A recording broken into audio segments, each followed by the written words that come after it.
over the last few years. The Department of Meteorology and Atmospheric Science has welcomed several new faculty members. And over the next few months, we'd like to introduce them to you. Tonight, we check in with Dr. Melissa Gervais, who joined the department in 2017. Thanks for visiting with us, Melissa, and welcome to Weather World. Thanks for having me, John. You bet. Well, why don't we start by you just telling us a little bit about your path to Penn State? Yeah, so I'm Canadian. So my path actually began at the University of Toronto when I was an undergrad, and I did my master's there as well. After that, I moved to McGill University in Montreal, where I did my PhD. So I would say, thinking about my background, I had two advisors, one who was a synoptic meteorologist and another who studied sea ice. So I had a bit of kind of an interesting background from that standpoint, and that led me to have a lot of really kind of interesting experiences while I was there. So I guess some of the kind of more exciting things I got to do, at least at the start of my career, was because I had an advisor who studied sea ice, I actually got to do some field work, which was really exciting for me. So I got to travel to the Arctic on an icebreaker.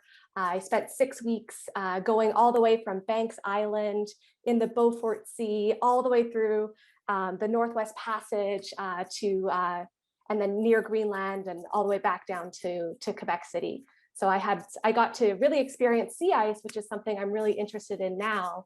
And so that was really exciting for me to really be able to see it up close. As you might learn over the course of this conversation, most of my work now is actually in modeling and in analyzing output from models. So I don't get to kind of have that hands-on interaction that I was lucky to get when I was earlier in my career. Well, we'll come back to the research, but I wanted to say a little bit about teaching, because one connection that we have is we both teach freshmen. I teach the introductory meteorology class in their first semester, and then you teach them how to computer program in their second semester. Share with us some of your observations of teaching coding to freshman meteorology majors. Yeah, so actually, I love teaching that class. I think maybe you feel the same way, John. I think it's such an interesting time in our students' lives, the first year when they come to Penn State. In my class, I'm teaching them something that they might have had very little experience with. So sometimes students come in and it's so new that it can be a little scary. I mean, learning something like coding that may seem really foreign can be a little scary at the start, but it's really fun. I mean, over the course of that semester, they learn so much. And by the end, they can really tackle these really practical problems. And so I feel like it's a really fun class to set them up for the rest of their careers at Penn State. And also in the future, they can really use those skills. Right. And, at the other end of the academic spectrum, you teach statistics to graduate students. Talk about the importance of a firm foundation in statistics for modern atmospheric scientists. Yeah, so we use a variety of techniques in our field, a variety of statistical techniques for analyzing our data. And so it is, I think, really important that we understand kind of the pitfalls and the practical application of those and how we go about it. So I think it's kind of a nice class for getting our students ramped up, especially if they're earlier on in their research careers as grad students. They can learn a lot of tools, and I like to show them a really wide range of tools that they can use and they can expand upon in their own research. Yeah. Now, in addition to your role in our department, you're also a co-hire with the Institute for Computational and Data Sciences here at Penn State. Now, how does that affiliation play into your work?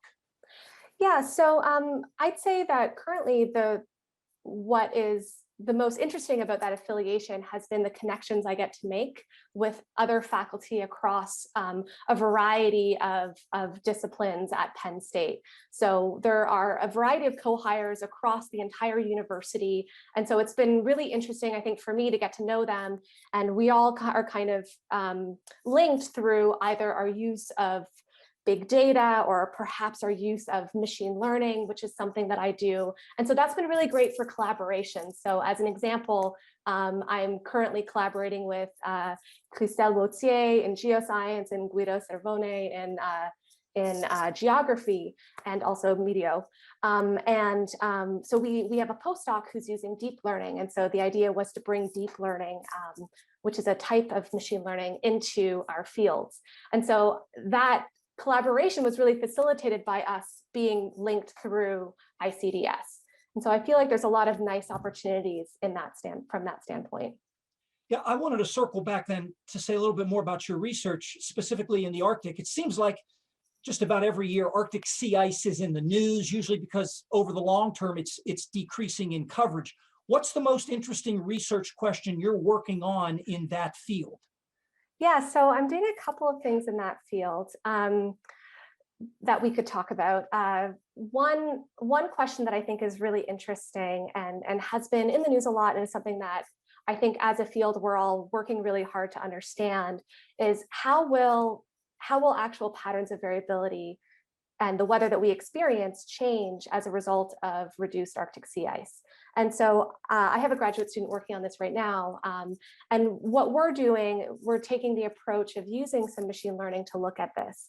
And so we can actually use, in this case, self-organizing maps, which is a machine learning tool that's really helpful for kind of defining what we mean by patterns of variability.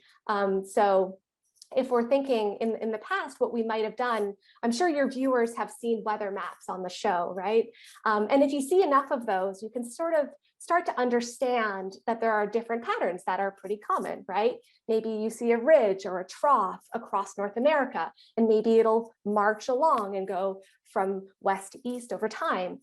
So what's really useful is that these machine learning techniques can actually mimic what we would do in our own minds, where we would look at a bunch of patterns and kind of learn what the dominant patterns are. And so it can kind of remove, I can't look at 300 years of patterns and do that myself. I mean, I could, but it would take a long time.